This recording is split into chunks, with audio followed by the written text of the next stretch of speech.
Hello viewers, আসসালামু আলাইকুম। Techno spoke 30C আপনারা সবাই জানেন এই ফোনটা অ্যাপ্রক্সিমেটলি 3 মাস আগে লঞ্চ হয়ে গেছে। বাট নতুন এডিশনে আবার টেকনো কি করছে, 8 জিবি র্যাম দিয়ে আর 8 জিবি এক্সটেন্ডেড র্যাম অর্থাৎ 16 জিবি র্যাম দিয়ে আবার নতুন করে ফোনটা লঞ্চ করা হয়েছে, যেটা বর্তমানে আমাদের বাংলাদেশে পাওয়া যেতেছে অফিসিয়াল আনঅফিসিয়াল দুটাই। অফিসিয়াল পাওয়া যেতেছে 16,000 অর্থাৎ 15,999, আর আনঅফিসিয়াল পাওয়া যেতেছে 13,000 টাকার ভিতরে। সো ওভারঅল বলতে গেলে এখানে এই বাজেটের ভিতরে 13,000 টাকা নন অফিসিয়ালের কথা বলতেছি। এখানে স্টেরিও স্পিকার আছে, মিডিয়াটেক হিলিও Z81 এর প্রসেসর দেওয়া আছে, 5000 mAh ম্যাসিভ ব্যাটারি আর 50 মেগাপিক্সেলের রিয়ার ক্যামেরা। তো guys let's start out to first আমরা যদি এই ফোনের লুকস আর পোর্ট্রেটস কথা বলি, এখানে ফোনটা দেখতে নিঃসন্দেহে 13,000 টাকার বাজেটের ভিতরে বেস্ট ডিল হতে পারে এই ডিজাইনের দিক থেকেও। সত্যি কথা ডিজাইনটা আসলেই দেখতে ভালো লাগতেছে। দেন যদি আমরা এই ফোনের ডিসপ্লে দিকে তাকাই, 6.67 inch HD plus IPS LCD display use করা হয়েছে।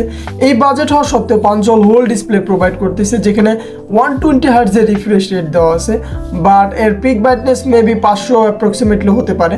দেন যদি এই ফোনে আমরা ফিঙ্গারপ্রিন্ট সেন্সরের কথা বলি, এটা হচ্ছে পাওয়ার বাটনের সাথে, যেটা ঠিক আছে বাজেটের সাথে মানা যায়। দেন যদি এই ফোন আমরা মেইন ক্যামেরার কথা বলি, এখানে মেইন ক্যামেরা 50 মেগাপিক্সেল রেয়ারে, দেন একটা অক্সিলারি লেন্স ইউজ করছে যেটা কোনো কাজের না, আর সেলফি ক্যামেরা হিসেবে দেওয়া হচ্ছে 8 মেগাপিক্সেল সেলফি ক্যামেরা। আর মেইন ক্যামেরা থেকে আপনারা কিন্তু 1080p 30 fps শ্যুট করতে পারবেন। দেন যদি আমরা এই ফোনের প্রসেসরের কথা বলি, MediaTek Helio Z81 processor use করা হয়েছে, যেটা আপনারা সবাই জানেন এই প্রসেসর দিয়ে ভালো লেভেলের একটা স্ট্যান্ডার্ড লেভেলের একটা গেম এক্সপিরিয়েন্স করতে পারবেন। যদি ফ্রি ফায়ার খেলে থাকেন তাহলে তো ইজিলি রান হবে।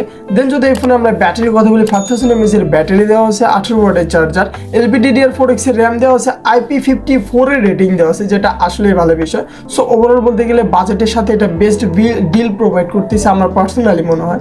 তো আপনার কি মনে হয়, আপনি কমেন্টে অবশ্যই বলবেন।